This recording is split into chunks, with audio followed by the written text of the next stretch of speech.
Stillwater police arrest a man on felony sex charges. Pastors write a letter to the Islamic Society of Stillwater, and more Trump updates. This is Bullet Broadcast.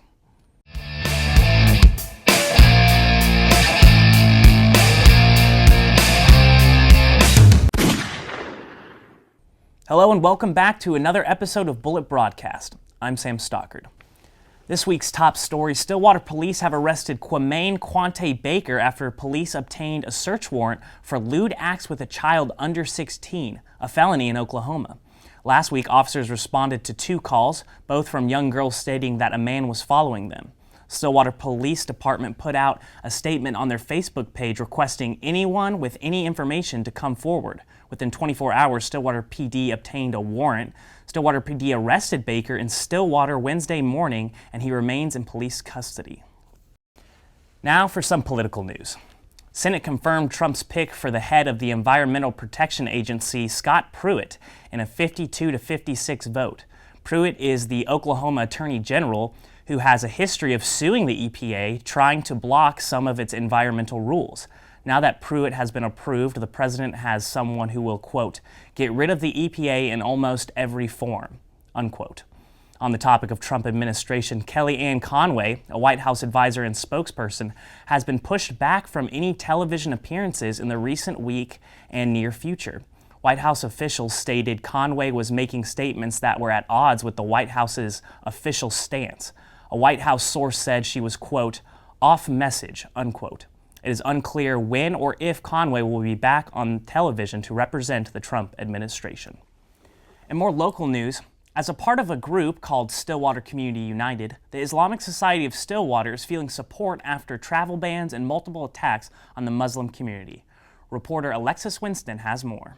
Following recent attacks on the mosque in Quebec City and the burning of a mosque in Texas, local churches gathered to submit a letter of support for the Islamic Society of Stillwater. 15 pastors signed the letter, representing various churches and denominations across Stillwater. Salem Lutheran Church pastor Sally Houck said the support is even greater than what's on the paper. It wasn't an exhaustive search because we wanted to make it timely. So I know there are other pastors in the community that, would have signed it, but if we had waited till I think there are 60-some churches here, had gotten to them all, it wouldn't have had the timely effect that we hoped it would have. Following the election and recent events, Khalid Mansi, the Islamic Society of Stillwater elected chair, said there was some pressure surrounding the Islamic community, and this support came at a good time. I was very thankful to them because, we needed this kind of support, and actually it was their initiative. I think it was a very good balance to have this kind of support from too many pastors around Stillwater. This, though, isn't the first time Stillwater pastors have come together in support of the Mosque and Islam Society. 6 or 7 years ago, we did a similar letter, and it was after a man in Florida threatened to burn the Quran, and it became news all around the world. And he was a pastor, and there were those of us who say, we are Christians and we do not agree with his decision or his behavior. Although there's still a long way to go, Khalid Mansi said the letter was a good first step in closing the gap between the misinformation that's out there about the Muslim faith community and what they truthfully stand for. When I spoke with Salem Lutheran pastor Sally Houck, she mentioned a gathering that was taking place here at the mosque where they got to openly discuss the tragic events that have affected the Muslim community. Among those conversations, they engaged in talks about the things that they could do in the Stillwater community to correctly inform the people what the Muslim faith is truly about. Mansi and Houck both said mending this hole in society starts with being informed and establishing relationships. They both agreed that Oklahoma State University has handled everything very well.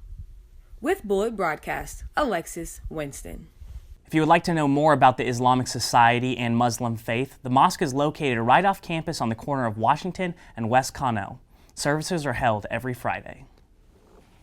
Have you ever thought about studying abroad or doing more than just visiting a country? Reporter Ali Bond met with one exchange student from Finland to learn more. Petra Petula is an exchange student from Helsinki, Finland. She's a junior studying elementary education and is a part of different campus ministries. Called Crew. and Bridges International is also part of that. And I also do this intensive leadership course for campus ministry called Chi Alpha. During her time in America, Petra has enjoyed meeting new people and experiencing our culture. Her favorite American tradition is Thanksgiving, due mostly to the food, and has enjoyed her time visiting different places around the country. Petra is also a part of the OSU track team, and not only is she going to tell us what the workouts that they do, but she's also going to demonstrate some of them. Right, so we basically practice from Monday through Saturday, and we do lifting 3 times a week, so weight room, and then we run almost every day. Petra demonstrates some of their warm-ups, weightlifting, treadmill work, and some use of other equipment. As for her dream job, she would love to become a college track coach in the United States. Petra has enjoyed her time in the States and hopes to live here in the future. Not only does she encourage others to study abroad or do the exchange program, but she gives them one other encouragement. Every one of y'all to go for your dreams. If there's either some places you want to go or do an exchange as I do, I really wish you could make that happen. It's not always this easy, but still, believing your dreams. Petra's original plan was to be here for only 1 semester. However, she was accepted for another semester and will be here until May. With Bullet Broadcast, I'm Allie Bond. Thanks, Allie. As the spring semester moves steadily along, some OSU students are starting to look for jobs after graduation. Jordan Olivato sat down with Career Services to learn how they can help you. Oklahoma State University has hidden opportunities for everyone for any major. This includes the Career Services. Located in the Student Union, they help students prep for interviews for future jobs or internships.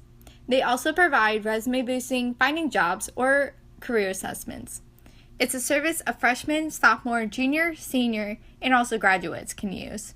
I recommend people use the Career Services Center because if they don't know where to start as far as trying to find a job, it helps them get them in contact with potential employers as well as prepare them for interviews, particularly behavioral interviews that they might have when trying to find a job or an internship over the summer. Also, they have a lot of great workshops like resume workshops. Since most students learn through experience, it's not always a bad idea to attend a mock interview and get some feedback and practice in. And that's exactly what Career Services did on February 9th. They held a day dedicated to mock interviews, giving people feedback, and having a large turnout. Interview day is a day to help prepare students for a real interview. So if a student comes in as, say, a freshman and not used to interviewing with anyone or not used to kind of the knowledge behind interviewing and communication skills and good posture, so that will kind of help a student ease the nerves of a real interview. For more information, go to higherosgrads.com to access job preparation material or to schedule an appointment. For Bullet Broadcast, this is Jordan Olivato. Career Services is available and recommended for all students of all majors. If you're looking for some entertainment in Stillwater, OSU Theater Department will be performing their 3rd main stage production this weekend. Austin Fontenot has the preview. If you have nothing to do this weekend and you're looking for a good laugh, come check out the OSU Theater Department's 4-night comedic production, Shipwrecked. The production is based on the adventures of Louis de Rougemont as told by himself. Or is it? The director Lloyd Caldwell gives us more. Louis de Rougemont was actually Louis Glynn. He was born in Switzerland. He was a confidence man. And he made up this wonderful story and convinced everybody that it actually was real. And he did a whole series of presentations on this, and he made a lot of money. Published his story and everything else. The Tall Tale of Louis de Rougemont will premiere tomorrow and runs until Sunday. The first 3 productions will begin at 7:30 p.m. in the Viva Lock Theater, located inside the Sarantine Center.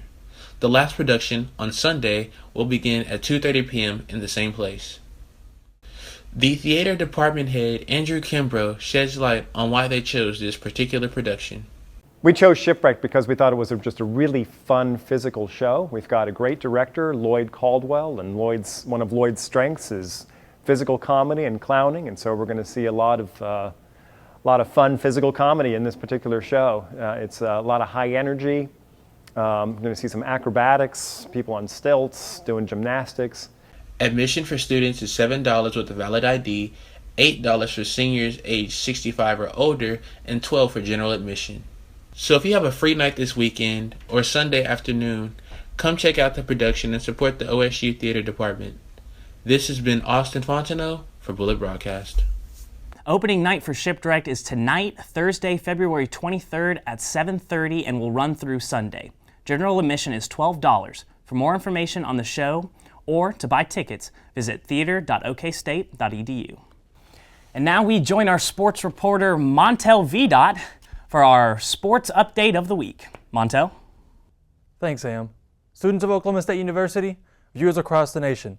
For OSU Athletics, this past weekend was one of highs and lows. I know you're wondering how that is, so let's not waste any more time. For the low, it took place on the mat in Gallagher-Iba last Sunday. At the time, the number 1 ranked Cowboys were up against number 2 ranked Penn State, where OSU would drop its first duel of the season, losing 27-13. Although losing, it was the matchup everyone was waiting to see. The numbers backed that up. After an announcement on Saturday saying the arena was sold out, 14,059 fans came to see the duel. This record skyrockets over the previous 10,082 number held for most at a wrestling duel, and it even tops the previous record for most fans in GIA ever by 15. The Cowboys will be back in action when the Big 12 tournament takes place in Tulsa on March 4th and 5th. After losing to an out-of-state rival, the Cowboys dropped out of the number 1 spot, switching with Penn State, who now reigns supreme. And now for that high I was talking about. Oklahoma State basketball was part of an in-state rival this past Saturday, going against OU for its sequel. One player would enter the game late and finish it in movie-like fashion. Picking it up in the second half, with less than 7.5 minutes to play, Jawan Evans was able to find Phil Forte coming off the fade screen and hit the J to cut OU's lead to 4. A couple of minutes later, it was Evans' turn. Forte, keeping his dribble alive, was able to find number 1 at the same location for the same result. Now down 1, Evans was able to hit the cross, drive the lane, and finish with an oh-so-soft floater that would allow OSU to regain the lead. After losing the lead yet again, the Cowboys would lean on Evans to make sure that they snatched that lead back and never looked back. Flex on him, young man. You definitely deserved it. OSU would go on to defeat OU for its first in-season sweep in the Bedlam matchup since 2004. Evans scored 16 of his 27 in the last 7 minutes while tacking on 9 assists. Jeffrey Carroll added 23 points and Forte finished with 20. The Cowboys were on a roll, winning 8 of its last 9 conference games after starting out 0-6. Next on the plate is when the team will travel to Kansas to take on Kansas State next weekend. OSU will be looking to work its way up the Big 12 standings and close out strong for a chance at that golden ticket to March Madness. Well, enough of fall sports. On to the spring, where baseball and softball had different endings to its weekend. For the Cowboys, they were able to finish the road trip to Phoenix on a high note after defeating the 19th-ranked Arizona State Sun Devils 18-4. OSU collected 22 hits, which is the most ever under head coach Josh Holliday. Oklahoma State is now equal in the win-loss column and will return to Allie P. Reynolds Stadium for its home opener against Texas State on Friday. As for Cowgirls softball, their final game after a trip to Florida resulted in a 6-3 loss to Binghamton, dropping their record to 5-5. After the Bearcats hit a 2-run homer to put them on top, OSU tied it up at 2-2 in the 4th inning. However, another 2-run homer would put Binghamton back on top and it would never look back. Up next for the Cowgirls is a trip to California to participate in the Marietta Classic, where they will come up against a total of 5 teams this upcoming weekend. Well, that is all the time I have for you guys today. Be sure to catch me on next week's segments of Bullet Broadcast. Sam? Thanks, Montel. That's it for the show. Thanks for joining us. I'm Sam Stockard, and see you next week.